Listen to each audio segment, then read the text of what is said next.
Hey everybody, it's Joe from greenlightsound.com here with a new video on Waves Abbey Road Studio 3 headphone mixing plugin. And this plugin is meant for mixing on headphones. That's exactly what it's for. Now, one of the challenges with making a video about this plugin is it's meant for an individual listener on their specific headphones. So it's difficult for me to actually play for you what the plugin is doing to the sound. I'll do it a little bit later on.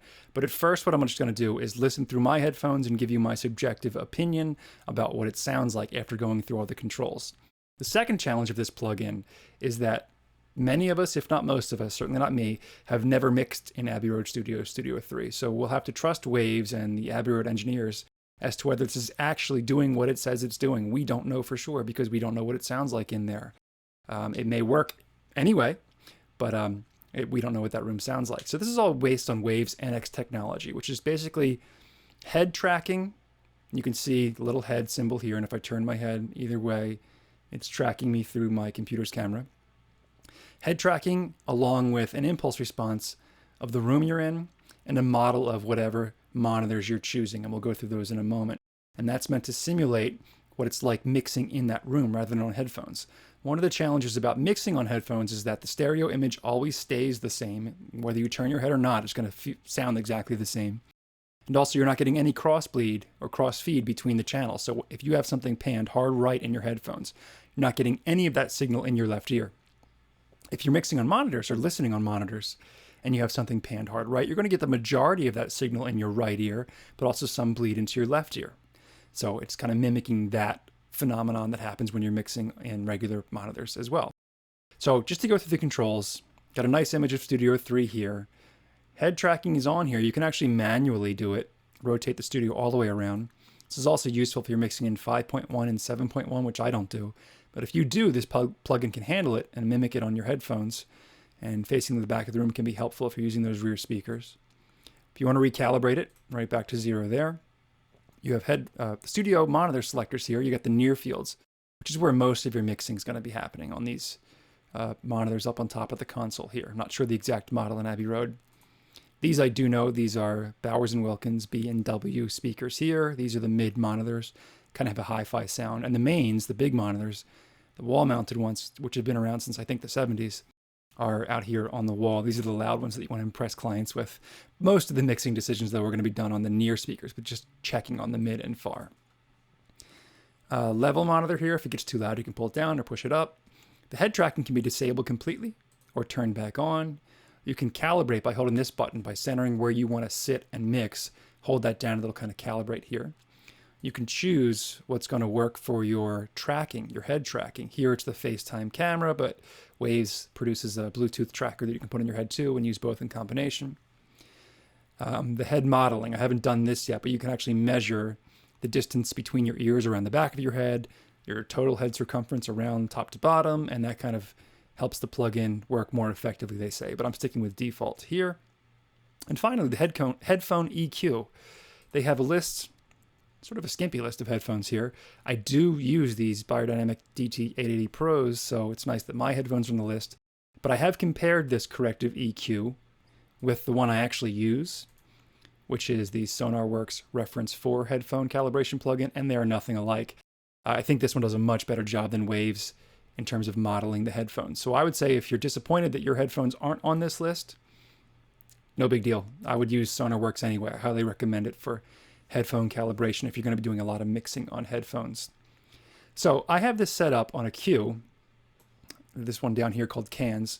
So when I'm listening in the next few minutes, you're not going to hear what I'm doing. You're just going to hear the regular mix. I'm going to talk about it a little bit. Then what I'm going to do is insert the plugin on the master channel. I'm going to remind you to put some headphones on. They're not going to be my headphones, but you'll get the idea of how it works and listen to what it's actually doing to your signal. So first of all, here is the mix. Back when we were in sweet harmony,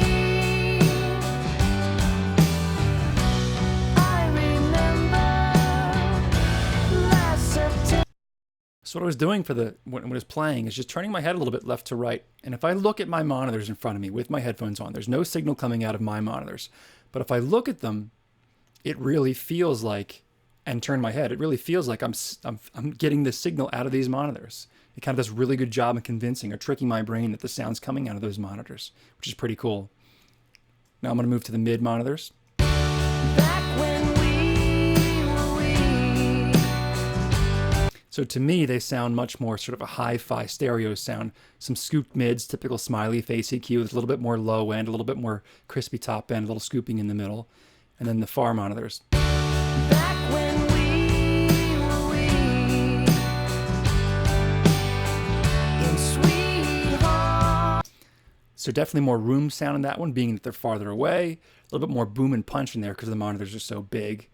It's kind of like listening on a really big club system or something like that. So in terms of whether this sounds like a far wall-mounted speaker, this sounds like a mid-range sort of hi-fi style speaker, and does this sound like a close monitor? They kind of do to me. They're tricking me for sure to feel like that's what they are sounding like. And if I'm turning my head, I'm really getting the sense of them getting more sound out of each ear. And it's like I'm really turning my head in a room with speakers playing. That's pretty much it for the plugin. There's not much else to explain. What I do want to do next is show you what it sounds like. So I'd highly suggest you put on some headphones now. I'm going to disable my version of the plugin here. I'm going to drag it over to the mix that you're hearing. So now what you're hearing on YouTube is going to be affected by the Abbey Road plugin. Now, again, you don't have the same headphones as me. It may not work the same way, but at least get a sense of what these monitors sound like. So here are the near field monitors. I'm going to leave the head tracking on. I'm actually going to turn my head a bit as I'm going through so you can kind of get a sense of what's happening. So keep your eyes up here. You'll see why what you're hearing is changing. So here it is, near field monitors. Back when we were we. In sweet harmony. Now the mid-range monitors. Back when we were we. In sweet harmony.